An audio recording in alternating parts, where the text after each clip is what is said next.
The Galactic Council had existed for over 4,000 years. It was made up of more than 200 alien species, each one powerful in its own way. Some had massive fleets. Some had weapons that could melt moons.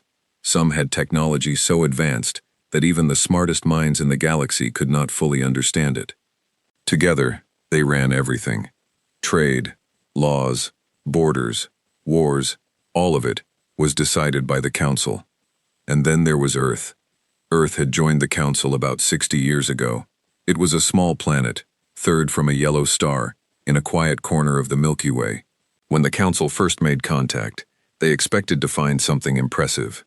After all, humans had managed to develop radio signals, basic space travel, and nuclear energy. Those were signs of a growing civilization. What they found instead was disappointing. Humans were small, compared to the towering Vorkai, who stood nearly 3 meters tall and had 4 arms. Humans looked fragile. Compared to the Drethni, whose ships could travel at 30 times the speed of light, human spacecraft were laughably slow.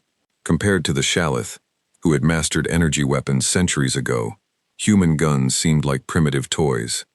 The Council admitted Earth into the Alliance mostly out of pity, and maybe a little amusement. Humans were curious creatures. They laughed a lot. They made art. They told strange stories. Some of the elder races found them oddly entertaining, the way a powerful lord might find a small dog entertaining. Fun to watch, but not something you'd take seriously. Earth was given a seat at the Council table, a very small seat, toward the back. Humans sent diplomats. They traded some resources. They shared some of their science, which was mildly interesting but nothing special. They asked questions constantly, which some species found annoying and others found charming. Mostly, they stayed quiet. They watched. They listened. For 60 years, that was how it went. Then came the Krath. The Krath were not members of the Galactic Council. They were conquerors. For the past 2 centuries, they had been moving through the outer rim of the galaxy, destroying civilizations and absorbing their resources. They did not negotiate. They did not take prisoners, not for long anyway. They swept through star systems like a fire through dry grass, and they left nothing behind but ash. 3 years ago, the Krath reached the edge of Council space. The Council scrambled. Emergency meetings were held. Fleets were organized. The greatest military minds from 200 species gathered in the Council chambers and argued about strategy for weeks. In the end, they sent a combined force to meet the Krath at the border. A fleet of nearly 40,000 ships, representing the best that the Alliance had to offer. The Krath destroyed them in 11 days. After that, panic spread through the Council like a disease. Systems near the border started going dark. Refugee ships began flooding into the inner territories. Entire planets were evacuated. Species that had been at peace for centuries started fighting over resources. The Council meetings became shouting matches. Nobody could agree on what to do. During all of this, the human ambassador, a woman named Delegate Sarah Madrigal, sat quietly in her small seat near the back of the chamber. She took notes. She asked questions. When other delegates spoke to her, she was polite and calm. She did not panic. Some species found that unsettling. "Your people don't seem worried," said Delegate Vreth of the Vorkai, during a brief recess. He towered over her, his 4 arms folded across his broad chest. "The Krath are coming. They will reach the inner systems within a year. Does Earth not fear this?" Madrigal looked up at him with calm brown eyes. "Earth is preparing," she said. "Preparing what?" "Your fleet has 12 ships. 12. We counted." She smiled slightly. "We know." Vreth stared at her for a long moment, then walked away, shaking his large head. Humans were strange. The weeks passed. The Krath continued their advance. More fleets were sent to stop them, and more fleets were destroyed. The Council was losing hope. Some delegates began making secret plans to surrender, to offer tribute, to beg for mercy. Others talked about running, finding some distant corner of the galaxy and hiding. And then, 6 weeks before the Krath were expected to reach the first major inner system, something happened. Earth sent a message to the Galactic Council. It was a short message, just a few sentences, but it hit the Council chamber like a thunderclap. The message said, The Earth Defense Force is ready to engage. We request that all Council fleets fall back from the Krath advance line immediately. Please clear a corridor 10 light-years wide along the following coordinates. We will take it from here." There was silence in the chamber for nearly a full minute. Then everyone started talking at once. "Take it from here?" said Ambassador Grethik of the Shalith, his translator almost struggling to keep up with his outraged tone. "Earth has 12 ships. 12. My people have lost 300 in the last month alone, and they want us to step aside? It must be a translation error," said one of the Drethni delegates. "No," said Madrigal. She was standing now, her voice steady. "The message is correct. We are asking you to fall back. This is not a request we make lightly. We understand what it sounds like, but we are asking you to trust us." "Trust you?" Vreth's voice was almost a laugh. "On what basis? You have done nothing in 60 years. You sat in the back of this chamber and watched while we fought and died. And now you want us to trust you?" Madrigal did not flinch. "Yes," she said, "we do." More shouting, more arguments. The council went back and forth for hours. Some delegates argued that Earth's message was insane and should be ignored. Others pointed out, quietly, that nothing else had worked. The Krath had crushed every fleet the council had sent. At this point, what did they have to lose by letting the humans try? In the end, the motion passed, barely, by a margin of 3 votes. The council fleets were ordered to fall back from the advance line. They were told to clear the corridor Earth had requested. Most of the fleet commanders complied, though many did so with open disgust and confusion. And then everyone waited. For 3 days, nothing happened. The Krath continued their advance. The corridor was empty. The council's monitoring stations tracked everything, and they saw no human ships, no Earth vessels of any kind moving into position.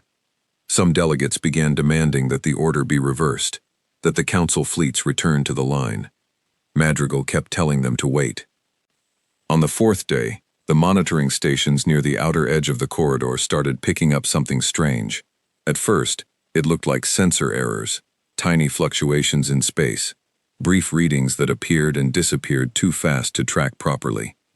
Then, on the 5th day, a Krath advanced scout fleet, about 200 ships moving ahead of the main force, entered the corridor. They were gone in 4 minutes. Not destroyed in the traditional sense. No explosions were detected, no energy weapon signatures. Just gone. The monitoring stations showed the Krath ships entering the corridor, and then 200 readings vanishing from the sensors, as if they had never existed. The council chamber went very, very quiet. Someone asked Delegate Madrigal what had happened. She clasped her hands on the table in front of her. "Earth's defensive systems engaged the Krath scouts," she said. "The engagement was successful." "What defensive systems?" said Grethak. "We saw nothing. No ships, no weapons fire, no—" "I know," said Madrigal. "That is intentional." More silence. "Delegate Madrigal," said the council speaker, an ancient Wereleth who had led the assembly for over 2 centuries. Her voice was slow and careful. "I think it is time for Earth to explain itself." Madrigal nodded. She had been waiting 60 years for this moment. She pressed a small button on the datapad in front of her, and on the massive screen at the front of the chamber, a series of images began to appear. They were images of Earth, but not the Earth the council knew. The council knew Earth as a small planet with a growing but unremarkable civilization, a place with nice mountains and a lot of water, and 7 billion people who like to argue with each other, a place with a modest space program and no real military power to speak of. The images on the screen showed something else entirely. Underground facilities that stretched for kilometers beneath every continent. Shipyards hidden inside mountain ranges, invisible to any scan because they were built inside natural deposits of materials that blocked sensor signals. Training facilities that could house millions of soldiers. Research laboratories where technology had been developed and tested in complete secrecy for over a century. And ships. Not 12 ships. Not 100 ships. Thousands of ships. The council chamber was so silent that you could have heard a pin drop on the polished floor. "For the last 140 years, Madrigal said, her voice clear and even, Earth has been preparing, not for trade, not for exploration, We were preparing for war. Not because we wanted war, but because we knew, sooner or later, war would come to us. She let that sink in. We spent decades studying every conflict in galactic history that we could find records of. We studied how wars were won and lost. We studied weapons and tactics and logistics and supply lines. We studied the Krath, long before most of you had ever heard of them. We saw what they were doing on the outer rim. We started planning. She looked around the chamber at the stunned faces of 200 alien delegates. We are sorry we did not tell you sooner. That was a choice we made deliberately. We needed time, and we needed the element of surprise to remain on our side. If the Krath had known what Earth was building, they would have targeted us first. But they didn't know. Nobody knew. And now we are ready. The council speaker leaned forward slowly. How ready? She asked. Madrigal looked at her steadily. Ready enough, she said. Outside, in the cold dark of space, something was moving. Something massive and quiet and patient. Something that had been hidden for a very long time. The real army of Earth had arrived, and the galaxy was about to find out what humanity had actually been doing all those years. The Krath High Commander, whose name translated roughly as Bloodclaw, had never lost a battle. Not once. In 40 years of war, he had crushed 27 civilizations and brought 17 more to their knees through the mere threat of his arrival. He was, by every measure his people used, the greatest military mind in the known galaxy. He did not know what to make of the corridor. His scouts had gone in and had not come back, not destroyed. His sensor arrays would have detected debris, energy signatures, radiation bursts from exploding reactors. There was none of that. They were simply gone. 200 ships, carrying 10,000 warriors, erased from the universe without a trace. Bloodclaw stared at the sensor data for a long time. Send another probe, he said. They sent a drone first. It crossed into the corridor and vanished, just as the scouts had. Then they sent a remote sensor platform, a device designed to broadcast its readings in real time, so that whatever destroyed it could at least be seen on the data stream. The platform made it 14 seconds into the corridor before its signal cut off. In those 14 seconds, it recorded nothing. No weapons fire, no energy fields, no ships, just empty space, and then nothing. Bloodclaw paced his command deck. This had never happened to him before. His enemies always fought back in ways he could see and understand. Even the most advanced species in the council threw weapons at him that had signatures, that left marks, that played by the rules of physics as he understood them. Whatever was in that corridor was playing by different rules. He called his science officers forward. He asked them what could explain it. They offered theories: spatial distortion weapons, micro-singularity fields, phased energy barriers. None of them could agree, and none of their theories fully matched the data. Who controls that corridor? Bloodclaw asked. His communications officer checked the records. According to council territory maps, that region falls under the jurisdiction of a species called humans, a minor member of the Council Alliance, small planet, limited technology, no significant military history. Bloodclaw turned slowly to look at the officer. Say that again. The officer repeated it. For a long moment, the command deck was silent. Then Bloodclaw said something that his crew had never heard him say in 40 years of war. Retreat. Pull back 10 light years, now. Back in the council chamber, the reaction to Earth's revelation was still unfolding. Delegate Madrigal had spent the better part of 3 hours answering questions. Some of the delegates were angry. Some were frightened. Some were in a state that could only be described as total disbelief. A few, mostly representatives from the smaller species who had been pushed around by the bigger powers for centuries, were sitting quietly, with expressions that might have been called hopeful. You built all of this in secret, said Ambassador Grethak of the Shelith. His scales were flushed dark with emotion. For over a century, you sat in this chamber, took our aid, used our trade routes, and all the while you were building an army behind our backs. How are we supposed to trust you? Madrigal looked at him calmly. You are asking the wrong question, she said. Am I? Yes. The right question is, do you want to survive the Krath? Because if you do, you need us. And we are here. We are offering to help. Not because we have to, because we choose to. Grethak stared at her. Why? Why would you risk your own people for us? Because you are people, Madrigal said simply. All of you. And we don't believe in leaving people behind. There was a long silence. Delegate Vreth of the Vorkai cleared his throat. He had been watching everything carefully, and now he spoke slowly, as if choosing each word with great care. The Krath have pulled back, he said. A message had just come in from the monitoring stations. They retreated after losing their scouts. Your weapons stopped them. For now, Madrigal said. But this is not over. Bloodclaw will regroup. He will try to find a way around the corridor, or through it. He is too proud to give up. We have time, but not a lot of it. Then what do you suggest? The council speaker asked. Madrigal took a breath. I suggest we stop pretending this is a defensive situation. The Krath understand one thing, force. They have been advancing because nobody has hit them hard enough to make them stop. We need to change that. We need to go to them. The chamber erupted again. Half the delegates were on their feet. You want us to attack the Krath, said someone from the back. No, said Madrigal. I want Earth to attack the Krath. With the Council's blessing, and whatever support you can provide in terms of logistics and intelligence, we don't need your fleets to fight. We need your eyes and your supply lines. You believe you can win? Vreth asked. We believe we can end this, Madrigal said.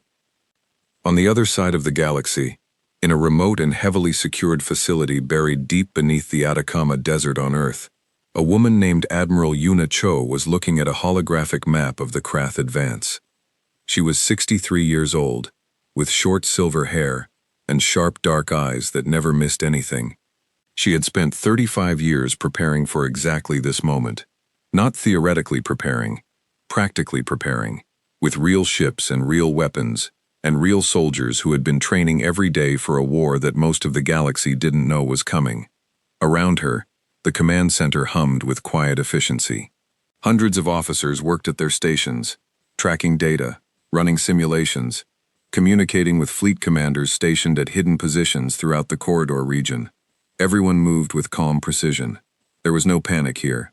There had never been panic here. Earth's military culture was not something that had developed overnight. It had been built deliberately, shaped by people who understood that the galaxy was a dangerous place, and that the only way to survive in it was to be ready, truly ready, before the danger arrived. They had studied history, not just galactic history but their own. The wars humanity had fought among themselves, the mistakes made, the lessons learned the hard way. They had taken all of it and built something new from it.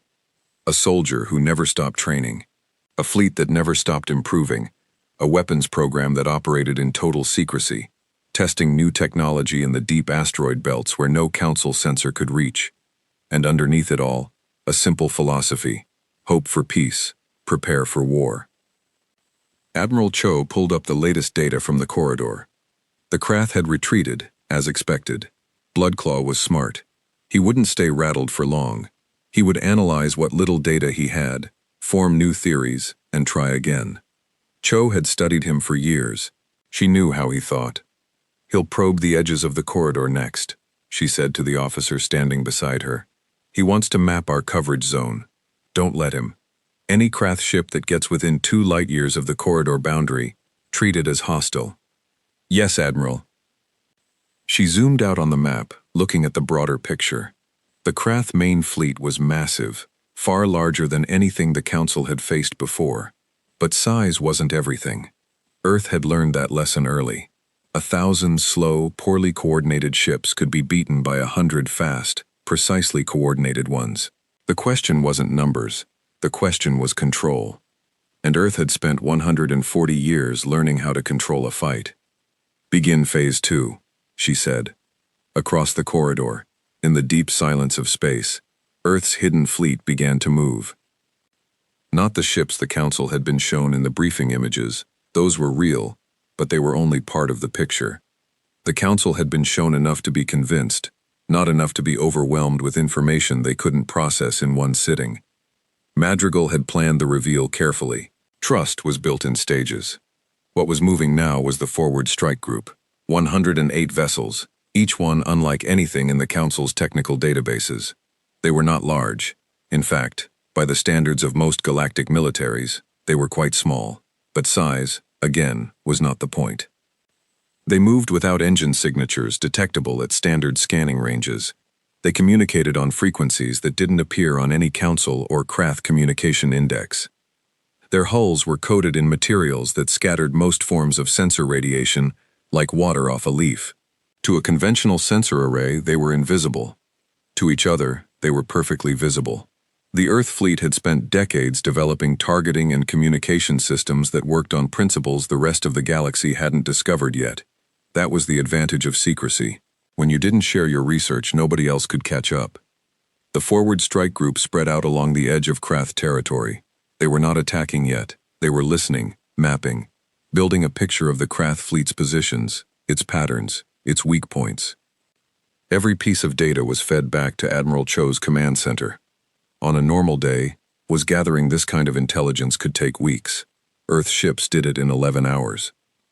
Cho looked at the complete picture and nodded slowly.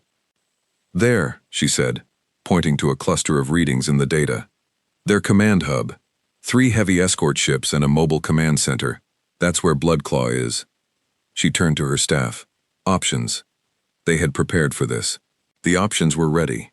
3 different strike plans, each with its own risk profile and expected outcome. Cho read through all 3 in less than 5 minutes. She chose the boldest one. Not because she was reckless, because she understood something about fear. The Krath had won for so long because nobody had ever made them afraid. Losing 200 scouts was surprising to Bloodclaw, but it wasn't frightening yet. It was a mystery to be solved. What she was about to do would not be a mystery. It would be a message.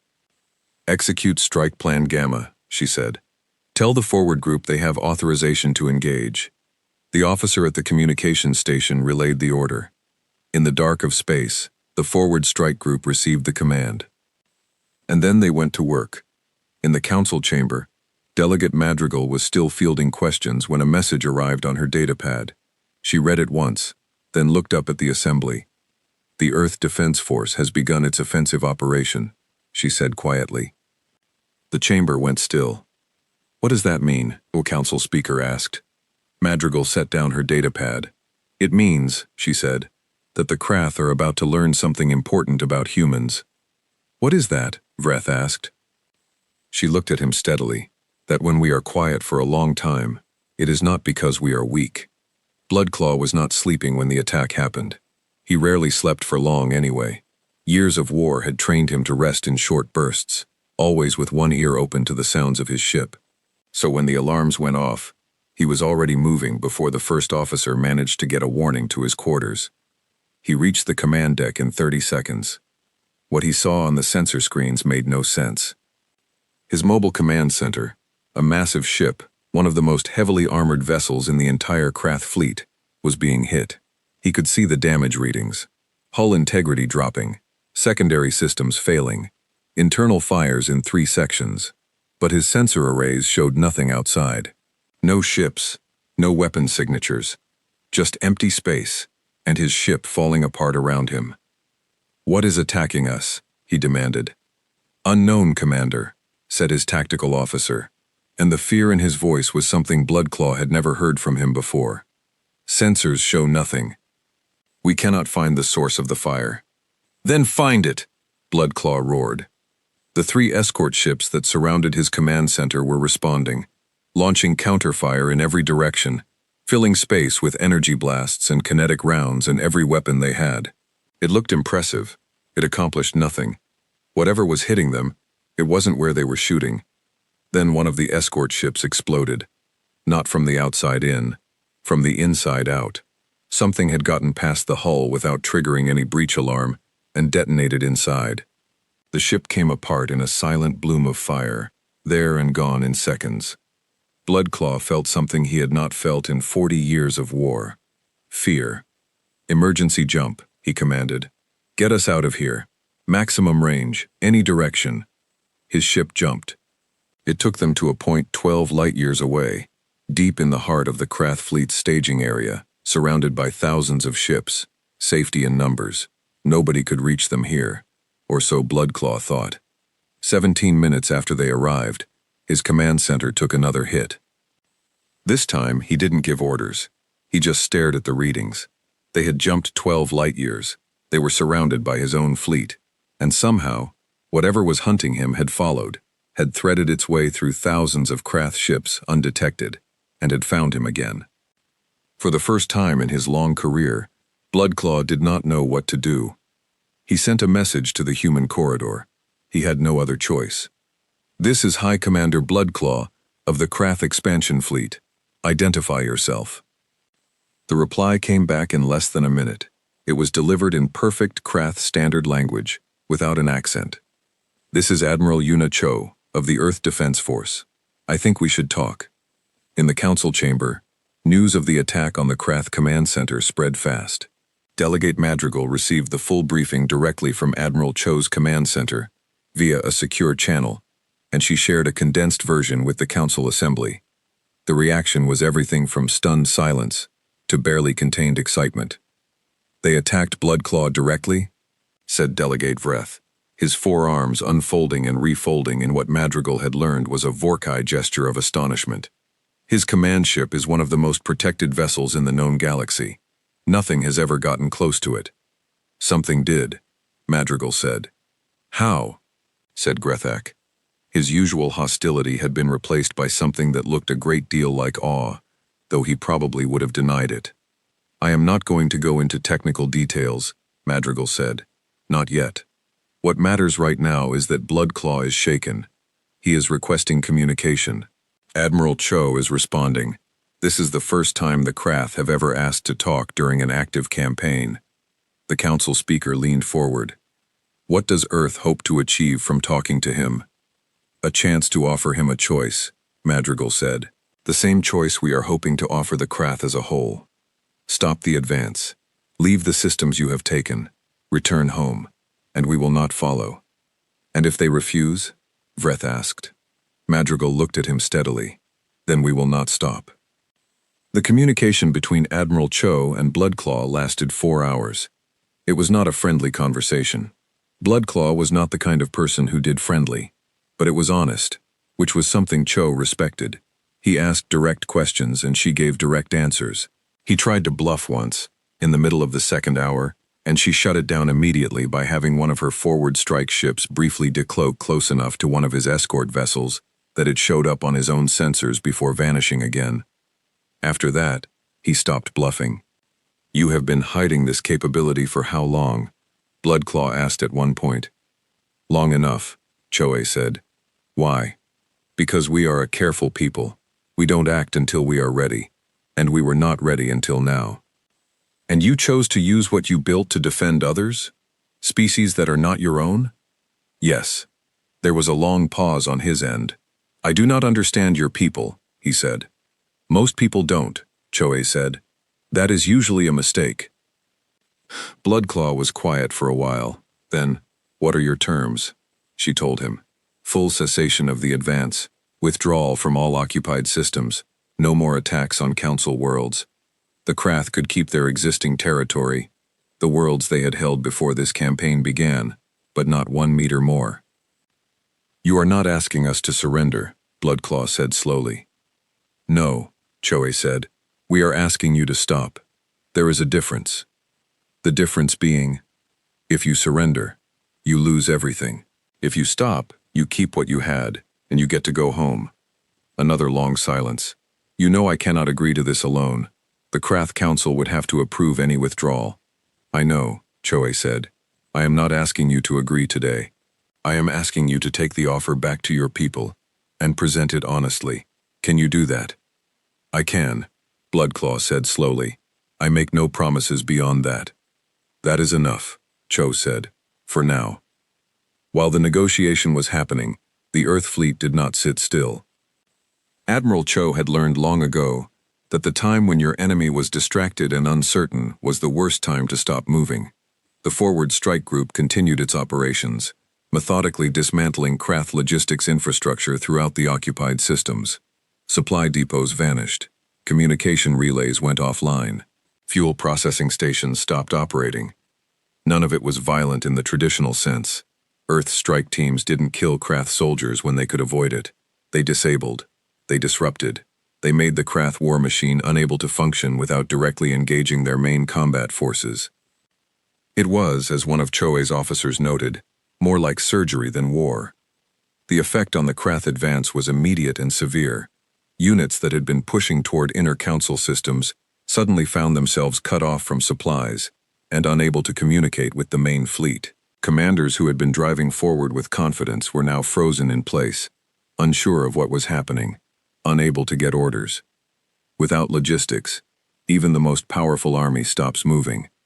The occupied worlds began to notice the change. On 12 systems that the Krath had taken in the last 6 months, local populations that had been living under occupation, those that had survived, saw the Krath forces becoming confused and disorganized. Supply shipments stopped arriving. Krath soldiers began arguing among themselves.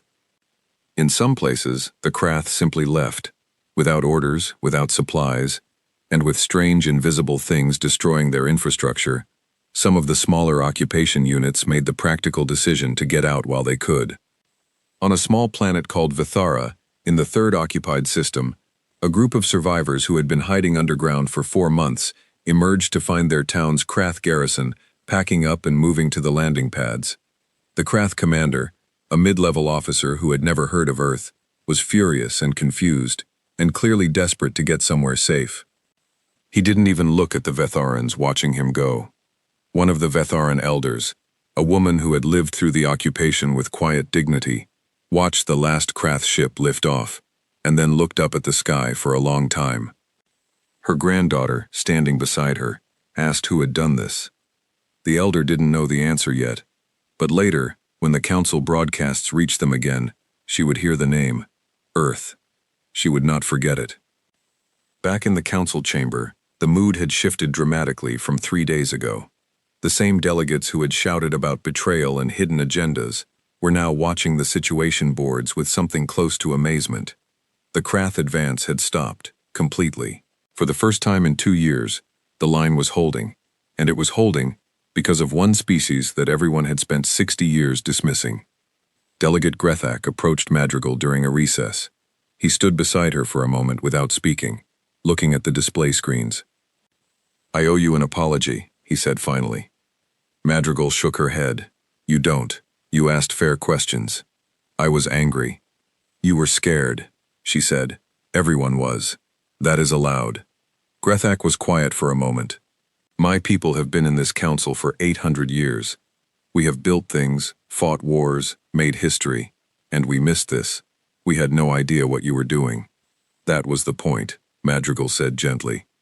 "It is an uncomfortable feeling," he said.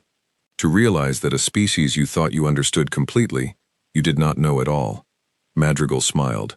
"Welcome to our perspective," she said. "Every human who has ever sat in this chamber has felt exactly that way." He looked at her. "But you stayed. You kept coming back. Even when we gave you the small seat at the back and paid you no attention." "Yes," she said. "Why?" She thought about it for a moment. "Because we believed the council was worth saving, and because we knew that one day we might be in a position to help. We didn't want to miss our chance when it came." Grethak looked at her for a long time. Then he did something that Shalith rarely did in formal council settings. He extended his hand, palm up, in the gesture his people used to acknowledge respect. Madrigal placed her hand on his, palm down, and pressed gently. They didn't need words after that. The Krath Council met in emergency session, 14 hours after Bloodclaw's request for communication reached them. It was the fastest they had ever assembled. Usually their councils took days to organize, with elaborate ceremonies and procedural rituals that had been unchanged for centuries. This time, the senior commanders gathered in the main war chamber with none of the usual formalities. Bloodclaw stood at the center of the room and told them everything. He didn't soften it. He didn't frame it carefully. He laid it out plainly, because he was a warrior, and he respected the truth, even when the truth was bad. He told them about the scouts vanishing, about the probe, about the attack on his command ship, about being found again after jumping 12 light years, about the conversation with the human admiral. When he finished, the room was silent for a long time. Then the argument started. Some of the commanders wanted to attack anyway. They said the Krath had never retreated from anything, that their honor demanded they continue forward, that letting a minor species like humans stop them would be an embarrassment that could never be undone. Some of them suggested that the whole thing was an illusion, a trick designed to make the Krath think Earth was more powerful than it was. Bloodclaw let them talk. He had expected this. He had prepared for it. When they were done, he said, "I am 43 years old. I have fought 37 campaigns. I have never asked to retreat. Ask anyone here. I have never suggested retreat in my entire career." The room was quiet. "I am suggesting it now," he said. "Not because I am afraid, not because I think the humans are bluffing. I am suggesting it because I have seen what they can do, and I am telling you, soldier to soldier, that we are not ready for this. We are not equipped for this. Continuing forward is not courage, it is stupidity, and the Krath have survived this long because we know the difference." Another silence, longer this time. The senior commander, an ancient warrior named Ironmark, who had been leading the council for decades, spoke very quietly. "What are the human terms?" Bloodclaw told them. Ironmark sat with it for a while. Then he asked, "They would allow us to keep our existing territory?" "Yes." "They are not demanding anything beyond the withdrawal?" "No tribute, no reparations, no admission of defeat. Just stop, pull back, and go home." Ironmark looked at the other commanders. Then he looked at Bloodclaw. "Why would they offer such lenient terms? They have the advantage. They could push." "I asked the Admiral the same thing," Bloodclaw said. "She told me that they don't want a war that lasts centuries. They want this to end," she said. He paused, thinking of how to translate it.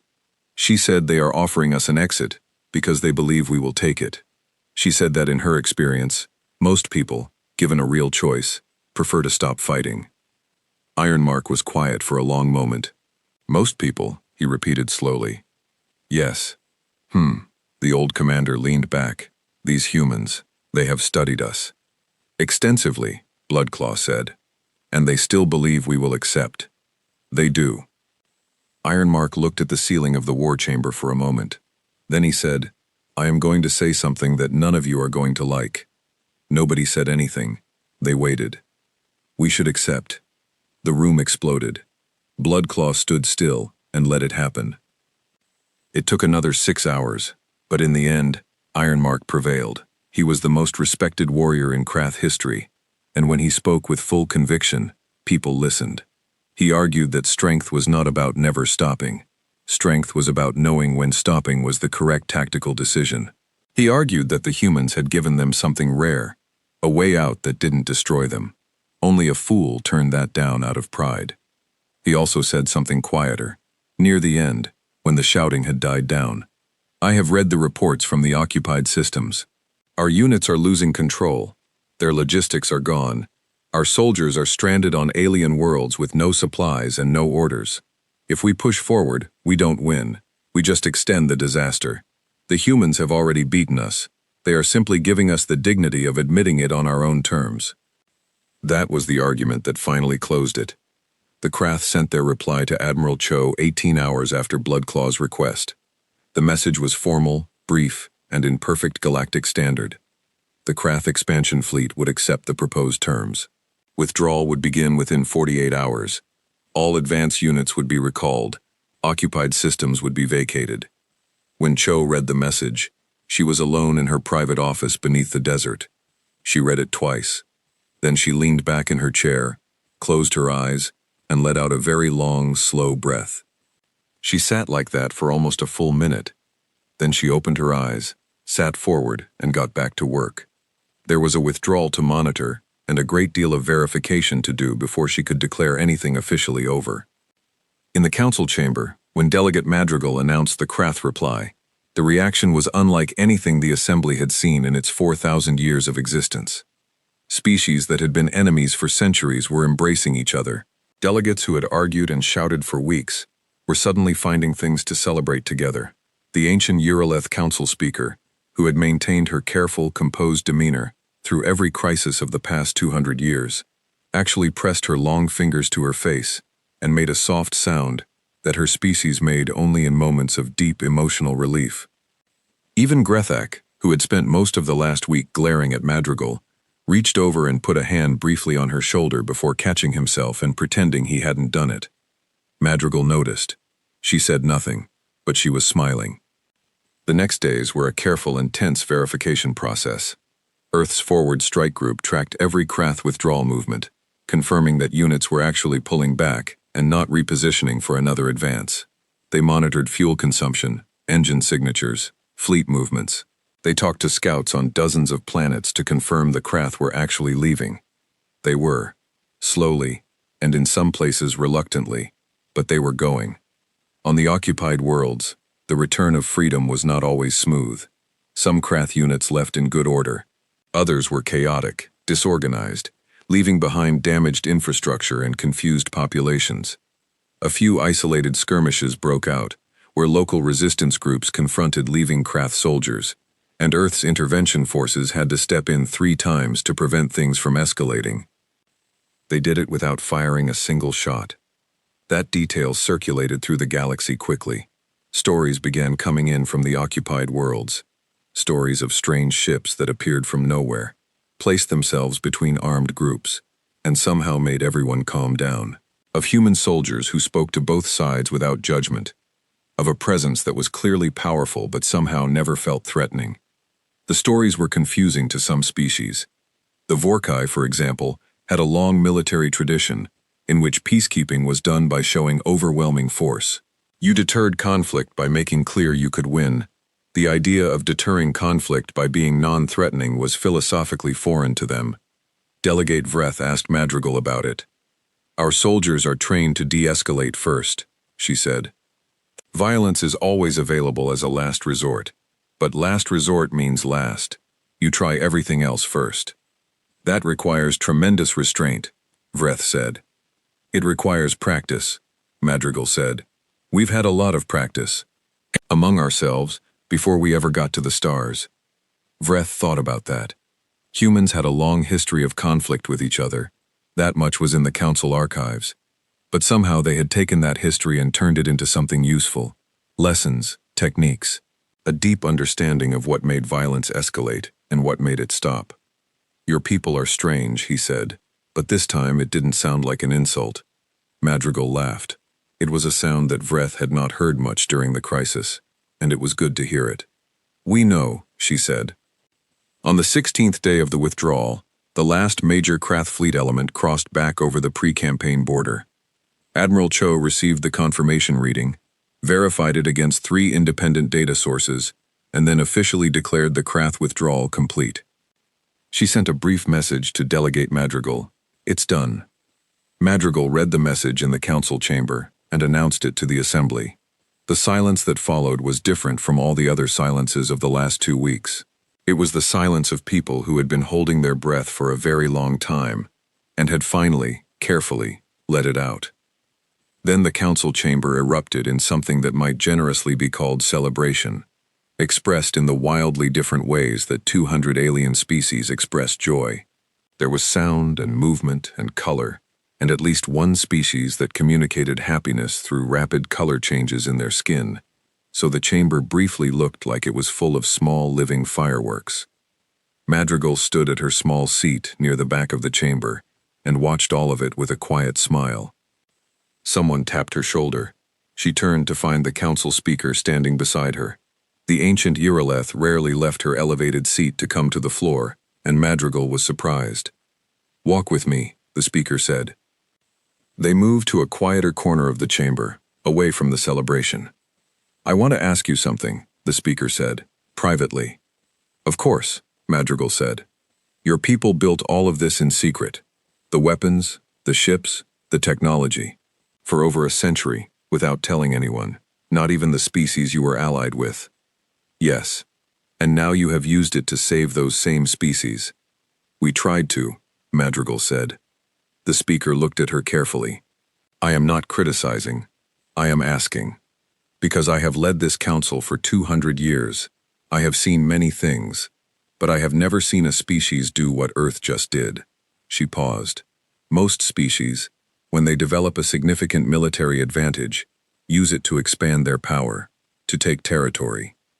to demand tribute, to make themselves the dominant force in the region. Madrigal nodded.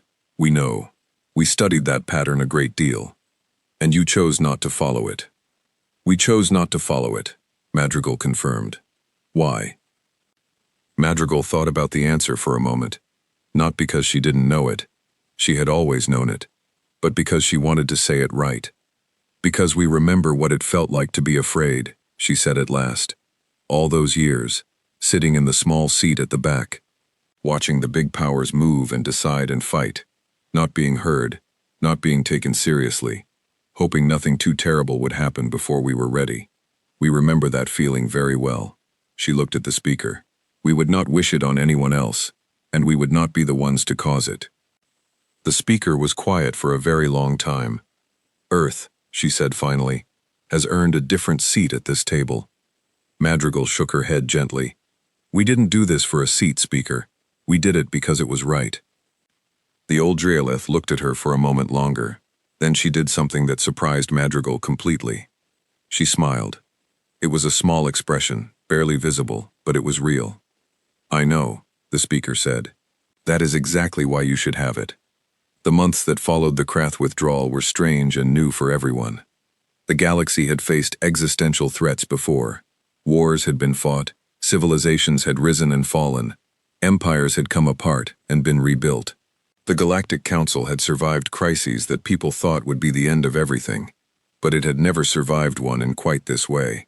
With the threat stopped not by the combined might of 200 species, but by a single planet that nobody had taken seriously for 60 years. It changed things. Not all at once, and not without difficulty, but it changed them.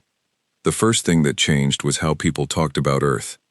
For 6 decades, the word human in galactic conversation had usually come with an unspoken qualifier: small, limited, primitive, harmless. Even among species that had treated humans politely and with genuine kindness, there had always been an underlying assumption of superiority. Humans were junior members, newcomers, children sitting at the adult table out of charity. That assumption was gone now, completely and permanently gone. What replaced it was more complicated. Some species felt something close to fear, not of what Earth had done, but of what it could have done and hadn't.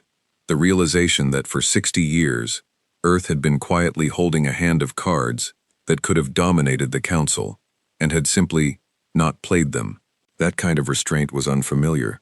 It made some species nervous in ways they had trouble articulating. Others felt something that was harder to name, but might be called relief.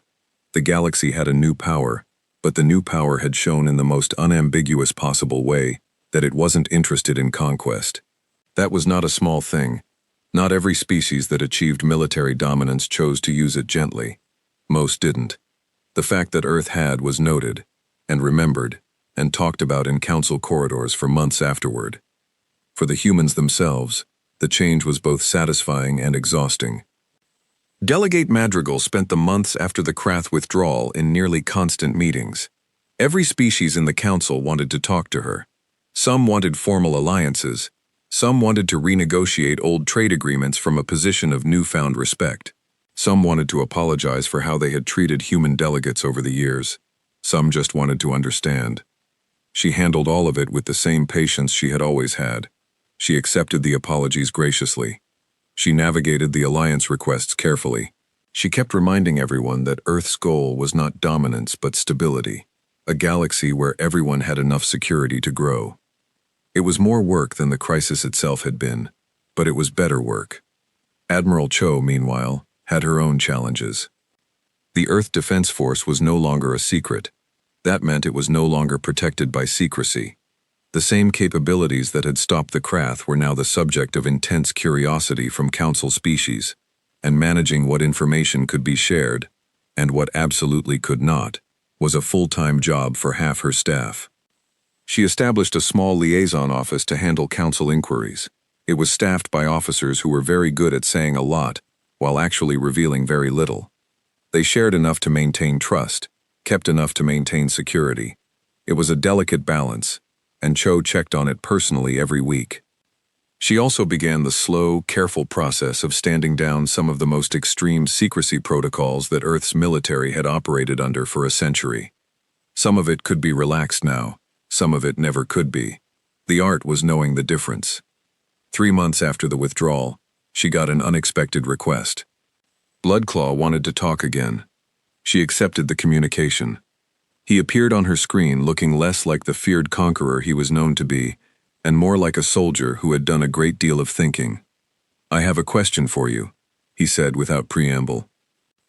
"Go ahead," Choe said.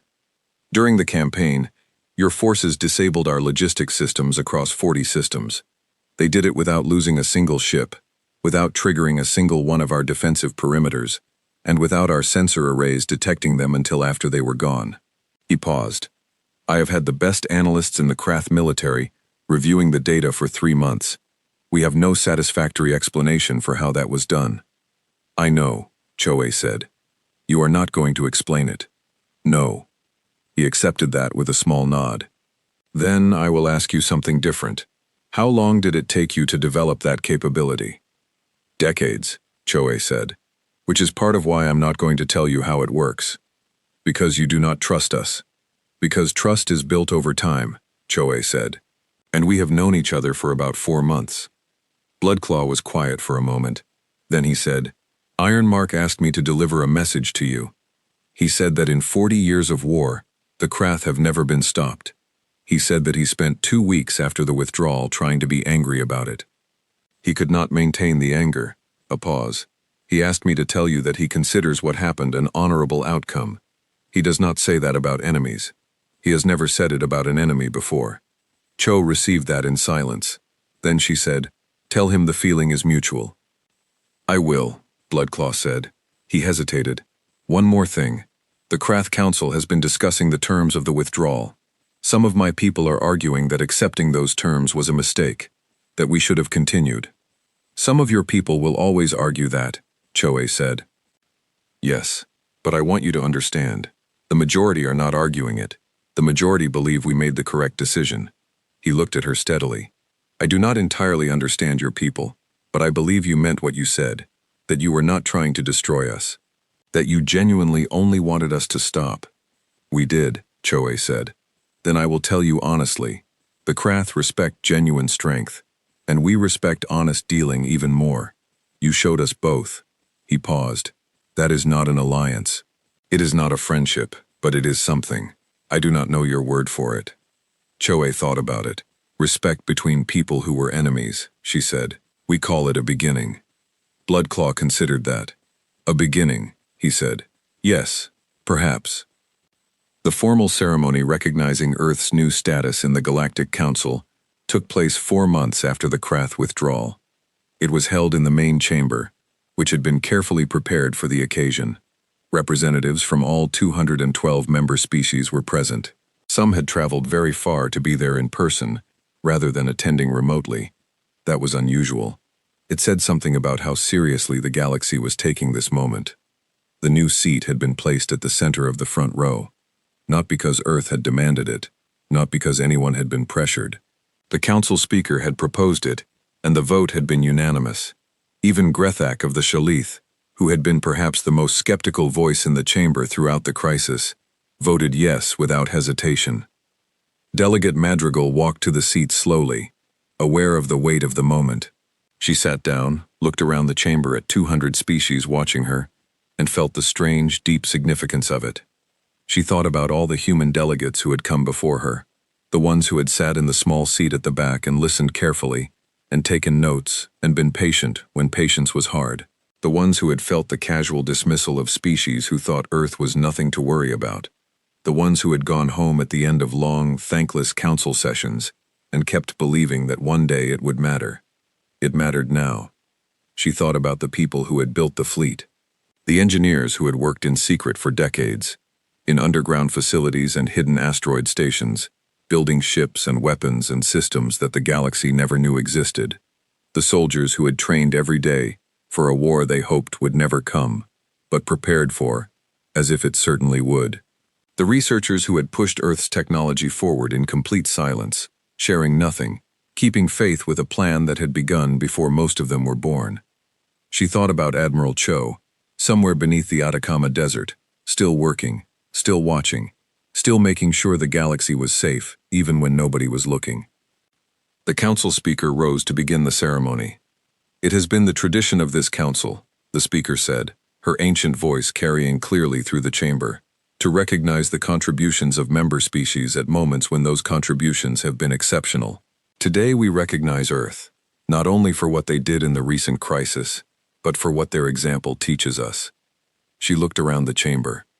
Earth reminded us that strength is not always visible, that preparation is not the same as aggression, that a species which chooses restraint is not a species that lacks power. It is a species that understands something important about what power is for. She paused, and Earth reminded us that the bonds of this council mean something, that there are those who will not abandon those bonds when the cost becomes high. That is rare, that is valuable, that is worth honoring. The chamber was very quiet. Then the speaker turned to Madrigal. "Delegate Madrigal, on behalf of the Galactic Council and all species represented within it, thank you." Madrigal stood. She looked out at 200 species, at faces and forms that were alien and strange and wonderful, and she thought of everything it had taken to get here. "Earth accepts this honor with gratitude," she said, "and with a promise. We will keep doing what we have always done. We will watch. We will prepare. We will be ready. And when our friends need us, we will be there." She paused. "You will not always see us coming. You will not always know we are here. But we will be." She let that settle for a moment. That is the human way. Far from the ceremony, in the deep quiet of space, the Earth Defense Force went about its work. Ships moved through the dark on courses that no sensor could track. Eyes watched borders that most species didn't know were being watched. Quiet calculations were run. Quiet preparations were made. It had always been this way. It would continue to be this way. Not out of secrecy for its own sake. Not out of mistrust. But out of a simple and enduring belief that the galaxy was large and complex and full of unknowns, and that the best thing you could do was be ready for whatever came next. Somewhere in the staging corridors of a hidden facility on the dark side of the moon, a young officer named Teresa Malik was finishing her 3rd year of training. She was 24 years old, quiet and serious, and excellent at her work. She didn't talk much about why she had joined the Earth Defense Force, but when she did, she always said the same thing. She said she had heard a story about a woman who sat in a small seat at the back of the most important room in the galaxy and waited for 60 years without losing faith. She wanted to be the kind of person who could do that. Her commanding officer, an older man who had served for 30 years and seen things most people would never know about, listened to her say it one evening during a quiet shift. He nodded slowly. "That's the job," he said, "waiting and watching and being ready. Most of the time, nobody knows you're doing it. Most of the time, nothing happens, and that's how you know you did it right." "And when something does happen?" Teresa asked. He smiled. It was a calm smile, the smile of someone who had thought about this question for a very long time. "Then you show up," he said, "like we always have, like we always will." Outside the moon facility, in the vast black of space, the stars were quiet. The galaxy was, for now, at peace. Earth was watching. Earth was always watching. And somewhere in the dark, hidden and patient and ready, the fleet waited. Just in case.